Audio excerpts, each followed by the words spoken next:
Assalamualaikum warahmatullahi wabarakatuh.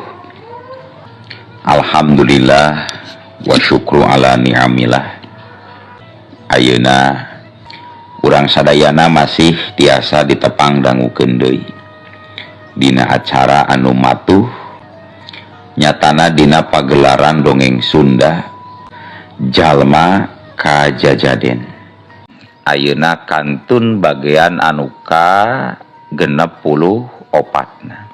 Atuh ngarate nyangkolong tingkana waktos sumangga. Ayeuna mah urang lajengkeun deui waktu teu karasa nyerelekna. Harita poe geus anyar deui. Saluyu jeung ancer-ancer anu geus dibadamikeun ti saanggalna. Dina mangsa panon poe keur memeujeuna genah dipake moyan. Pak Akas jeung Neng Tina geus ngageuleuyeung tumpak mobil. Juragan Ramdi oge ngilu. Diuk jeung anakna dina jok jajaran tengah. Ari jok pang tukang nama didiukan ku dua urang anak buahna Pak Akas. Engke sore antar deui ka imah panisannya. Ceuk Pak Akas ngareret ka supir anu diukna pagigir-gigir jeung dirina. Mangga Pak. Kata supir haget nyanggupan. Bubuhan teu jauh-jauh teuing ka imah anu rek dijugjug. Teu kungsi satengah jam oge. Mobil anu ditumpakan ku Pak Akas geus nepi deui ka buruan hiji imah. Nyawe eta imah teh badag tur pohara agrengna. Buruanana oge pohara legana. Malah mah make jeung aya kolam renang sagarupa. Sakurilingeun eta imah dipager ku sarisig beusi anu jangkungna meh jujul dua tangtungkeun jelema. Kade kunjalan barang-barang cing tarapdi. Ceuk Pak Akas bari ngareret ka dua urang anak buahna mangsa rek turun pisan tina mobil. Anu duaan gancang arunggeuk. Geus kitu mah sarerea jerat-jerut talurun tina eta mobil. Iwal supir anu nagen dina tempat diukna teh. Paroman Juragan Ramdi jeung Neng Tina katembong marah mai pisan mangsa nempo wangunan eta imah anu agreng gedong sigrong. Pak Akas miheulan leumpang semudanga. Eta meureun asa kapake ku pamajikan jeung ku nu jadi metohana. Di pangtukangna ngiclik dua urang anak buah Pak Akas. Anu duanana oge ngajingjing koper gede. Anu kur pakean wungkul sigana mah anu dibawa teh. Da kawantu ari perkara Pak Akas mah di eta imah oge geus pohara pisan lengkepna. Sanepina ka jero imah pikeun sakedapan mah Juragan Ramdi jeung Neng Tina rada pating poloho. Mangsa nempo kayan rohangan eta imah anu sakitu mewahna. Mewah ceuk bahasa kiwari mah.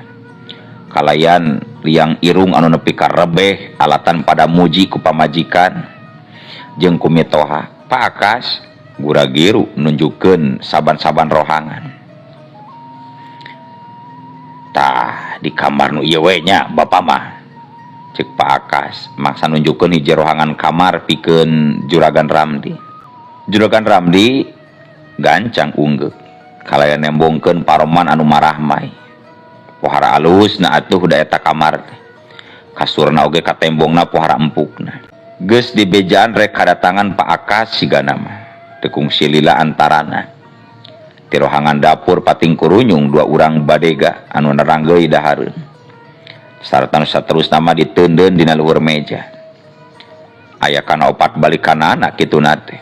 Nepi ka welasan piring dahareun ngabarak minuhan eta meja.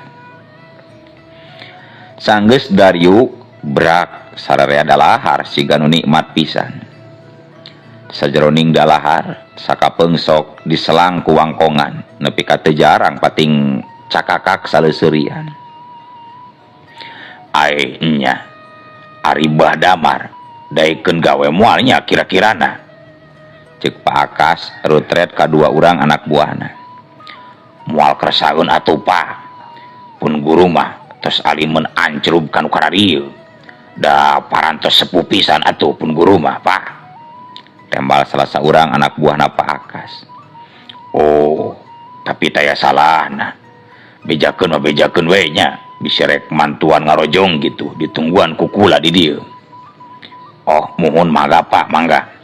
Nah sabaraha tahunan umur Badamar teh? Juragan Ramdi ngareret kanu tadi nyarita. 100 tahunan Pak. Waduh geus kolot pisan geuning eta Ki Damar teh. Juragan Ramdi nepi ka ngajenghok. Muhun komo guruna mah? Guruna Badamar aya keneh deui. Saha jeung urang mana eta teh? Batu sing baleg atuh nembalan teh manya batu. Muhun juragan, guruna pun guru mah batu, kapungkurna mah jalmi biasa saurpun guru mah, nanging disupata ku saurang jawara kulawargina oge sami disupata janten batu. Aripun guru matak teu maot-maot teh anu janten marga lantaran nama margi aya kekecapan anu janten kanyataan.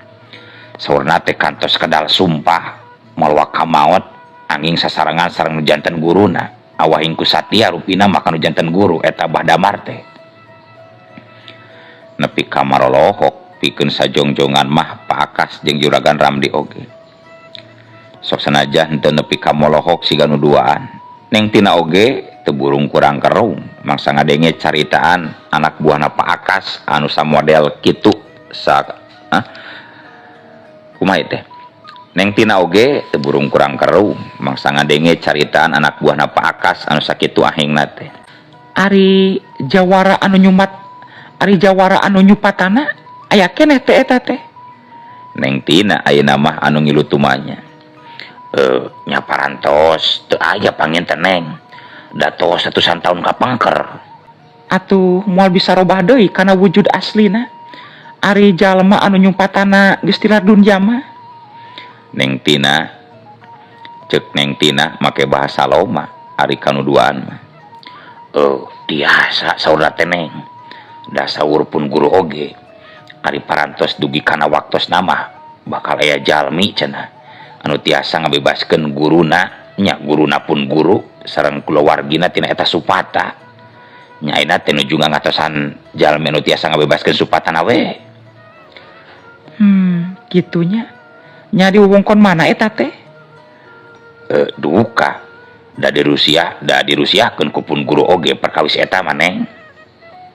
Neng tina jeung nu sejena ungut-unggutan ari geus dijawab kitu mah ku dua urang badegana. Cag tunda heula kaya Neng tina anu kiwari geus pindah ka imah anu leuwih alus tur leuwih agreng batan samemehna. Ayeuna urang samper deui kayaan Jang Aris anu aya di lembur Jatilindu. Masih keneh dina wanci anu sarua. Harita teh Jang Aris mah keur sibuk pak-pikpak mantuan ngawangun panggung jeung puluhan warga. Jang Didin jeung 10 santri oge siga anu embung tinggalun. Kabeh sibuk pak-pikpak barang gawe. Ngagawean pancena sewang-sewangan. Geus ngadeg ari panggung nama. Kari nganggeuskeun nu saeutik-saeutikna. Kacida gedena deui eta panggung teh. Katembongna oge pohara pisan waweg tur tohagana. Tong nyar wae taneuh atuh ngebul. Saurang lalaki siga nu keheul mangsa nempo sabaraha urang barudak leutik anu keur nyarawat taneuh. Lah barudak keneh ieu atuh Kang. Keun we antep sina barunga. Tempas Kang Husna. Kituna teh ditungtungan ku ngajak seuri ka barudak. Eta lalaki siga anu teu wani nembal mangsa dikitukeun ku Kang Husna mah. Kang, boga udud teu Kang? Asa sarebal kieu geus dahar jeung jengkol tadi. Cek saurang lalaki anu karek ngurunyung bari memawara gaji kanu cikeneh ngagelendeng ka barudak. Tuh dina panggung loba udud mah cikopina oge cuyah pabalata. Wah asik atuh euy. Kalayan paroman siga nu pohara pisan baru ngaheunana gura-giru bae eta lalaki ngalacat kana luhur panggung. Kop nyokot udud sabatan satanu saterusna mah ngelepus siga nu nikmat pisan. Maneh mah datang-datang teh kana udud we jeung udud. Barang gawe heula atuh bal kera. Cek saurang warga anu harita keur makuan cemped dina amparan bilik hinis anu minangka lantai panggung. Hehe, sarbel atuh Kang, geus dahar jengkol yo. Teu diasupkeun kana hate mangsa aya nu ngomong kitu teh, da ka tembongna oge bari hareureuy. Jang Aris mah timbang nyerengeh nempok kitu teh. Waktu terus nyerelek. Dina mangsa geus manjing waktu lohor. Panggung geus anggeus itu ieuna. Kari ngarias ku pernak-pernik wungkul anu memang tacan waktuna. Alhamdulillah tereh pisan geuning anggeusna ari digawean ku sacara gotong royong jeung rereongan mah nya. Ceuk Lurah Asep kituna teh bari lurat-reret nempoan panggung anu anyar anggeus. Muhun Pak. Hatur nuhun pisan we kasadayana nya parantos ngiring ngarojong sareng mantosan. Cek Jang Aris rutret kanu aya di dinya. Lah pan ieu oge kanggo Mang Mansur bade ka mana Mang? Ka dieu heula Mang. Warga nu cikeneh nyarita nepi ka teu kabat ngomongna. Sabab kaburu katempo Jang Aris gugupai bari jojorowokan. Mangsa nempo saurang warga anu geus ngagedig rek ninggalkeun eta patempatan. Bade netepan heula Jang Aris. Tembal eta warga sarua ngajorowo. Kadi heula sakadap Mang, kadi heula. Sok sanajan bari jeung rada kurang kerung, tapi antuk nama eta lalaki anu disebut Mang Mansur teh tu burung nyamperkeun heula. Kalacat naik kana panggung. Hatur nuhun pisan nya Mang, parantos kerasa ngabantosan abdi Mang. Cek Jang Aris sanggeusna Mang Mansur aya di hareupeunana. Oh, panginten teh aya naon? Muhun sami-sami Jang. Mamang mah bade mulih tipayun we nya Jang. Bade ka Jamban. Oh, kela teh nya Mang, antos sakedap Mang. Mang Mansur rada kurang kerung. Aret geus kitu mah Jang Aris ngareret ka Jang Yuda. Jang Yuda siga anu langsung surti, gancang unggul. Kusiwal ngaluarkeun entepan amplop tina kantong anu disorena. Song saware dipasrahkeun ka Jang Atman jeung nu sejena. Geus kitu mah eta amplop teh dibagikeun ka unggal warga anu ngilu mantuan nyarieun panggung. Ih, teu kadah kikian sagarupa atuh Jang, teu kadah. Wios dari do Mamang mah. Cek Mang Mansur mangsa diasongan amplop. Da abdi oge ridho Mang, sing kersa nampi we nya Mang. Sok sanajan asal nama sararea oge kekepehan, tapi ari sanggeusna terus-terusan dipaksa mah. Sararea oge teu burung daekeun narima. Kang Aris, abdi teu kabagi Kang. Abdi oge can kabagi. Sabaraha urang barudak pating celengkeung bari ngaracung tina handapeun panggung. Jang Aris nyerengeh mangsa nempo kitu teh. Antuk nama barudak oge dibagi duit salambar sewang. Nepi ka jaligrah sarta sarura kabeh oge bakat ku bunga siga nama. Geus kitu mah warga narungtutan barali. Jang Aris jeung 5 urang santri anu nganjrek di imahna Kang Husna oge. Sanggeus amitan heula ka Lurah Asep jeung kanu sejena mah. Gura-giru be pating laleos. Ninggalkeun eta patempatan. Jang didin mah teu milu balik. Pajar teh rek meuting di imah pimetohaeunana. Sanepina ka imah tetela di imahna Kang Husna keur loba awewe anu popolah. Aya nu nyieun wajit, aya nu nyieun cuhcur, anu nyieun kueh saroja jeung sajabana. Geus tatahar enggoning mapag poe hajatan sigana mah. Jang Aris gura-giru mandi ti heula. Ari 5 urang santri sajaroni ngadaguan giliran mandi teh. Pipilueun marantuan mungkusan wajit. Bari sakalian mantuan ngasaanana. Jang Atman mah pangbeukina kana wajid teh. Wajid mania meureunannya. Gancangna carita sorena sarengsena sarolat asar. Pangeussi imahna Kang Husna ngariung di patengahan. Ari awewe anu mantuan barang gawe mah geus marulang ka imahna sewang-sewangan. Pak mah Aris mah ieu teh hoyong nepangan heula bahasa miri. Tos janji bade amengan ka bumi anjeunna mah. Jang Aris rutret ka indung bapana. lah irah diwe aturis dayana mah keur memejehna loba urusan tempas Kang Husna. Nya engkewe lamun geus reng hajatan aturis cek Nyilam siga nu langsung sapuk kan omongan salakina. Urusan naon deui Pak, da panggung mah parantos rengse kantun ngahias ku tukang napa. Dikitukeun mah Nyilam jeung Kang Husna timbang silih reret. Ari kitu rek iraha kitu ka dituna nya ka Basamiri. Jadi leuleuy ayeuna mah Kang Husna ngomongna teh. Bade angkat ayeuna we Pak. Ayeuna atuh can aya bawaun da karek oge nyeun wajit jeung kue nu kararitu bungkul aya oge ris. Rada ngajenghok Kang Husna. Isukan we aturis urang ngahaja masak heula. Celengkeungna Nyilam. Enjing mah tos caket teuing kana waktu hajatan mah pan bade ngawengi di dituna. Atuh ari kitu teu naon mau wajit jeung sabangsa ning ku kue anu kitu bungkul ge nya. Sayana we atuh Pak mah. Tapi geus apal acan jalana ka lembur mayak bakteris. Cek Kang Husna deui. Atuh gampil Pak kantun tataros. Nya kumadinya we atuh eta mah atur-atur. Buru atuh indungna pangwadahankeun wajitna. Antuk nama Kang Husna eleh deet. Kituna teh bari gura-giru bae mere parentah kanu jadi pamajikanana. Henteu talangke gancang Nyilam cengkat. Sarta nu saterusna mah gura-giru ngoloyor ka rohangan dapur. Atman oge hoyong ngiring Kang. Celangkeungna jang Atman. Abdi oge ngiring. Abi oge ngiring Kang Jang Atman jeung nu sejena langsung pating celengkeung hayangeun milu. Tibang silih reret jang Aris jeung Kang Husna mah mangsa nempo kitu teh. Nyapek bae atuh ambeh aya batur ngawangkong di jalanna. Da geus pasti kapetingan di jalan ari indit wayah kieu mah lumayan jauh ka lembur mayak pak teh. Atuk nama Kang Husna ngidinan.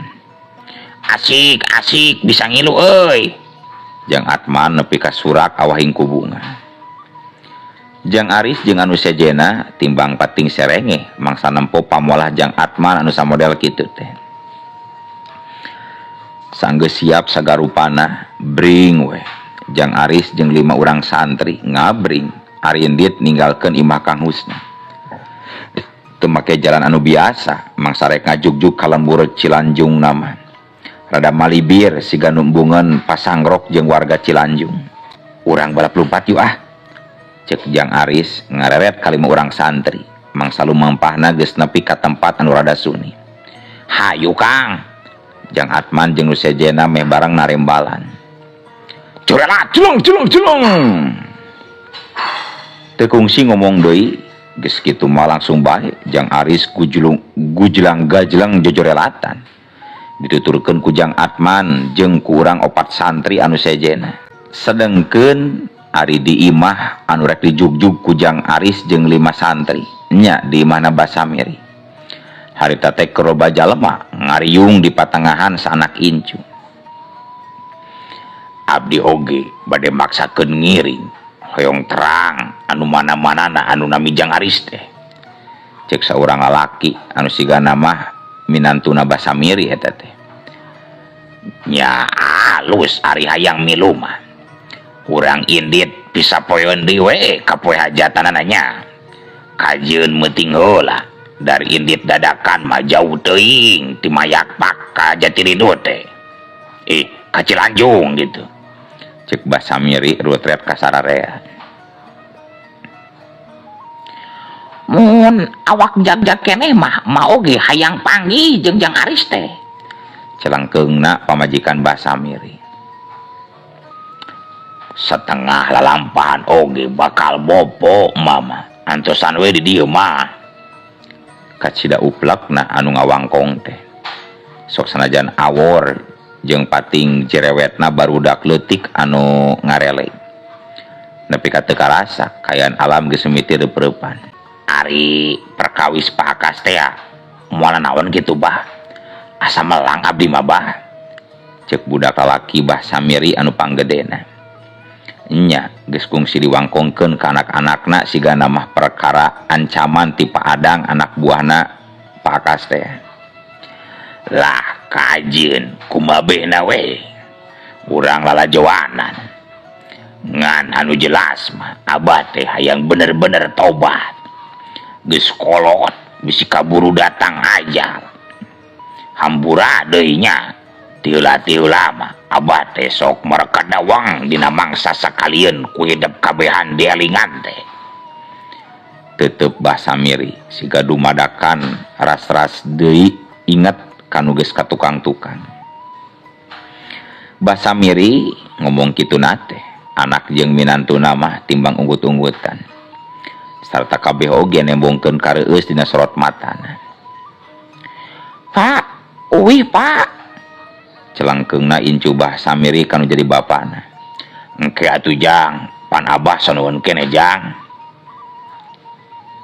Pan bade ngaos atuh ih Pak, sakedap deui oge magrib ieu teh Pak.